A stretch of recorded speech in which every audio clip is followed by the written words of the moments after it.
नमस्कार, मैं सुनीति गिरी और स्वागत करती हूं आपका इडियट बॉक्स में। प्रधानमंत्री मोदी ने फिर से एक बार बेरोजगारों पर रोजगार का जुमला साधा है और अब जनता को भी ये मान लेना चाहिए कि मोदी जी बस एक जुमलेबाज हैं और हमेशा की तरह इस बार भी वे बस जुमलेबाजी कर रहे हैं।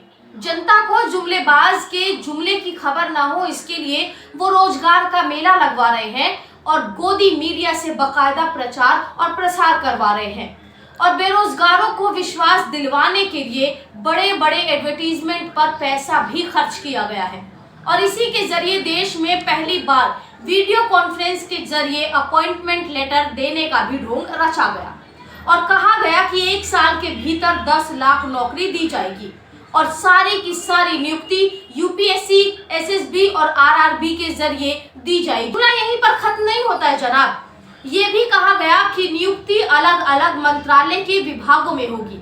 लेकिन आखिर प्रधानमंत्री ने ये जुमला मारा क्यों? क्या उन्होंने ये मान लिया है कि रोजगार दिलाने में वे एक नाकाम प्रधानमंत्री साबित हुए हैं? सिर्फ इतना ही नहीं, बात तो ये है कि आगे ये कहा गया कि केंद्र सरकार आज 75,000 लोगों की नियुक्ति करेंगे। 75,000 नियुक्ति पत्र देने के लिए इतना बड़ा आयोजन किया गया मानो अमेरिका की जनता खुद नौकरी की तलाश में भारत आ जाएगी। लेकिन भव्य कार्यक्रम में एक बार भी प्रधानमंत्री ने ये नहीं बताया और ना ही एक बार भी इस बात का एडवर्टीजमेंट कराया, ना ही प्रचार करवाया कि अगस्त के महीने में देश के वर्कफोर्स में 24 लाख बेरोजगार बढ़ गए। Centre for monitoring Indian economy की रिपोर्ट के अनुसार अगर हम देखें तो अगस्त 2022 में शहरी बेरोजगारी का दर जो है वो बढ़कर 9.6% हो जाता है और ग्रामीण बेरोजगारी का दर बढ़कर 7.7% हो गया। आंकड़ों के अनुसार यदि हम देखें तो मात्र 1 महीने के अंदर ही 24 लाख नौकरियां कम हो गई और दिए कितने? 75,000। तो अब आप ही ये बता दीजिए कि मोदी जी ये नौटंकी नहीं तो और क्या है? जो लोग इस 75,000 की नौकरी पर खुश हो रहे हैं, जरा वो ये बताए कि मोदी जी को 24 लाख नौकरी लेने की बजाय 75,000 नौकरी देने का जश्न मनाना चाहिए। केंद्र मंत्रालय के विभिन्न विभागों में लाखों नौकरियों के पद अभी भी खाली है, लेकिन मजाल है कि मोदी जी किसी को भी नौकरी दे दे। यकीन नहीं होता ना। खुद भारत सरकार की रिपोर्ट यानी कि गवर्नमेंट डाटा ये बताता है कि डिफेंस में 2,64,706 पद खाली हैं। रेलवेज में 2,93,943 पद खाली हैं। होम अफेयर्स में 1,43,536 पद खाली हैं। डाक विभाग में 90,050 पद खाली हैं और राजस्व विभाग में 80,243 पद खाली हैं।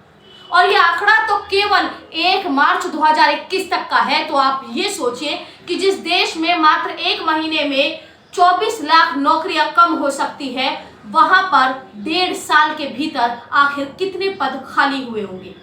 इसके अलावा भी 73 अन्य सरकारी डिपार्टमेंट ऐसे हैं जिनमें कुल 1,06,849 पद खाली हैं। इन सबका जोड़ देखें तो लगभग 9,90,000 पद खाली हैं और जश्न 75,000 नौकरी देने का मना रहे हैं। जब से मोदी जी सत्ता में आए हैं तब से नौकरियों पर ताला लगा रखा है। दरअसल असलियत तो ये है कि वे रिक्त पदों को भरना ही नहीं चाहते हैं।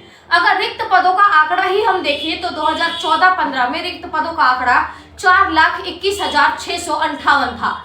2015-16 में अगर ये आंकड़ा देखें तो 4,20,547 था, यानी कि 1,000 की कमी हो जाती है। 2016-17 में 4,12,752 हो जाता है और 2017-18 में ये आंकड़ा 6,83,823 हो जाता है, यानी कि सीधा 1.5 गुना बढ़ जाता है।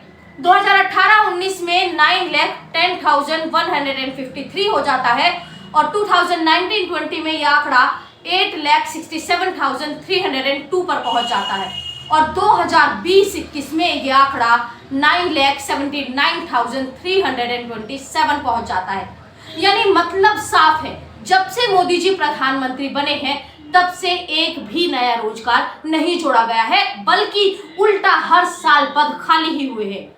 सरकारी आंकड़ा खुद ये बताता है, यानी कि गवर्नमेंट डाटा खुद ये बताता है कि 5 साल में यूपीएससी, एसएससी और आरआरबी ने मिलकर केवल 4,44,000 पद ही भरे हैं।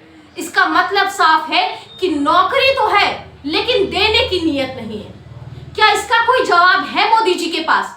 क्या मोदी जी कभी मन की बात को छोड़कर कभी भी काम की बात करेंगे?